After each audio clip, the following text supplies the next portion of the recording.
Watch your head. You're pretty tall. Rock one side there.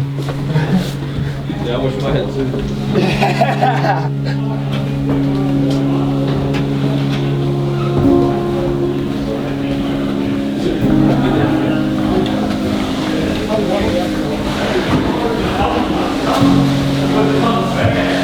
Check the boot room out. The boot room.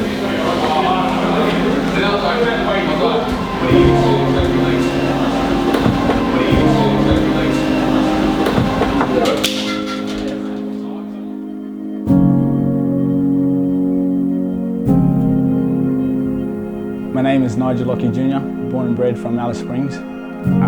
Father's side, Arundel, Georgia, and on the mother's side, I'm Walpri, so yeah. What's been the hardest part of playing football at an elite level? Elite level, yeah.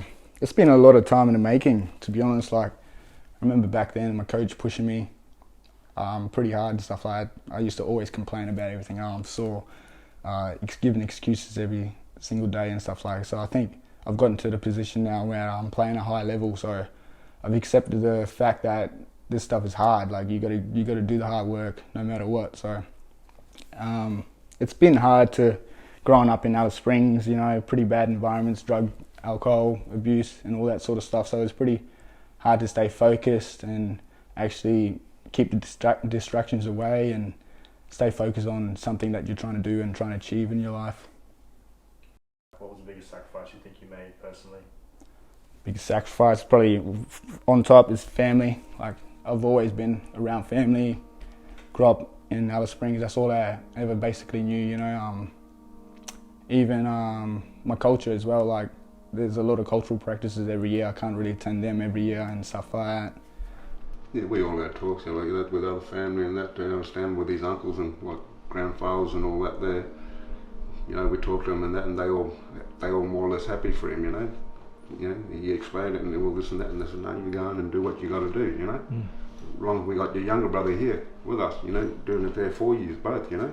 So whenever you get the chance one day, it's always be there to go and do it again, you know. You know, the business culture's not going anywhere. You know, missing out on things, but it's all good in that way. We just want him to do what he's got to do, you know, and hopefully it all works out for him. Yeah. You know, he's sacrificed a lot of things and everything, like I'm saying, and you know, we all hope the best for him, you know. But yeah, I think another big thing is that, like, growing up in Alice Springs, I've had pretty good practices to be, just be myself no matter where I am as well. It's just like, I've had the practice of having distractions there and being able to make the right decisions when I need to. I think people naturally, when they hear I'm from Alice Springs and I'm Aboriginal, they just automatically assume, oh, he's blah, blah, blah, he's not gonna last here. I'm just like, well, I'm here. I've been here and I'm gonna be here, whether you like it or not, I'm here. Like, but that's just something that definitely fires me and makes me want to just prove them wrong in a way. What's your dream? My dream, seeing a quote from one of my favourite artists, Nipsey Hussle. It's like, the highest human act is to inspire. So I think me going the direction I'm going, which is mainly using footy as a vehicle to better myself as a person and to become the best person I can be.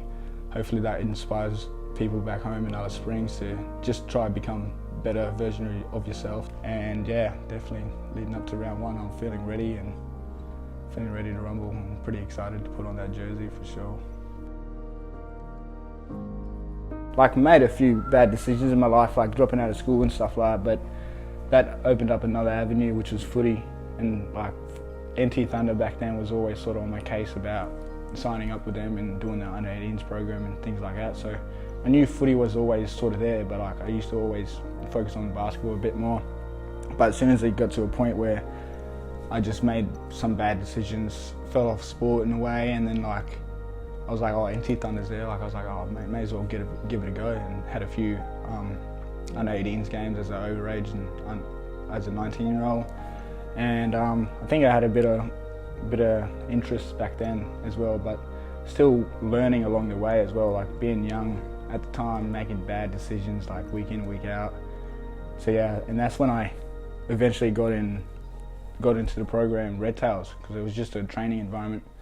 Just go there and play a bit of footy, and like it's for all clubs as well, so not everyone you know is there, like everyone from your club's there, so it's just a bunch of like people from different clubs coming together and training to hopefully make the side and play against a rep side or something like that. So yeah, as soon as I rocked up to training, he's just like, "Oh, do you have a job?" I was like, "No, I don't have a job, I'm here to train." He's like, "Well, how old are you?" I'm like, 18. He's like, "Oh, well, we'll start getting you a job." I was like, why does that matter right now? I'm here to play footy. So then, like, eventually now, growing up, I've realised that sort of stuff is very important, like just as important as being on the field, playing and training and stuff like you have to be able to secure yourself on the off-field sort of things, so then you can actually perform on-field as well.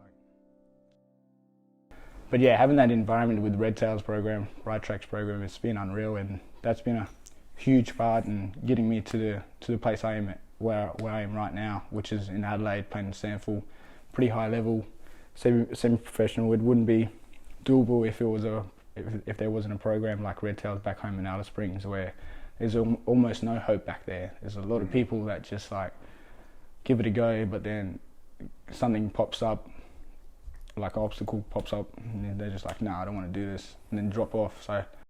Yeah, from young, everyone makes mistakes when you're young and this and that, but you learn from that. Exactly. You go on, you moved on, and everything got, Yeah, there's another thing what made me happy with him, like, he made me happy. He got picked and he came up here and moved, and he rang me up, "Dad, guess what number they give me?" So I said, "Oh, 7, your number, 7, 39? No, Dad, it was 23, is it? Within you, that's my, when I used to play football back in my career, it was 23, And it made me even more happy, that he's got my number when I was a young fella, and to him to have that number is, really special for me and him, His dad played this jumper for most of his career, Nigel Senior, and Nigel's played 23 as well, so well done, young man.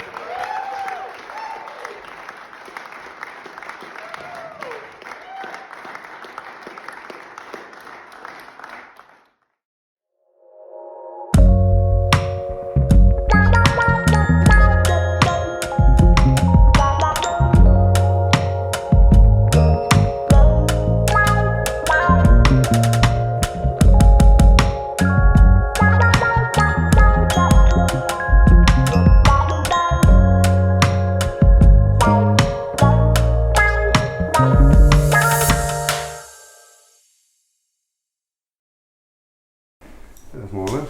And just hope he, plays his game tomorrow. Like he always does, just plays his game and just hope it goes his way. And either way, we're just still happy to be here to, come watch him. Come watch his debut game. Footy, here comes Lockyer again. He flies from the back, Duval, front position. He goes to ground. He's in a bit of trouble here.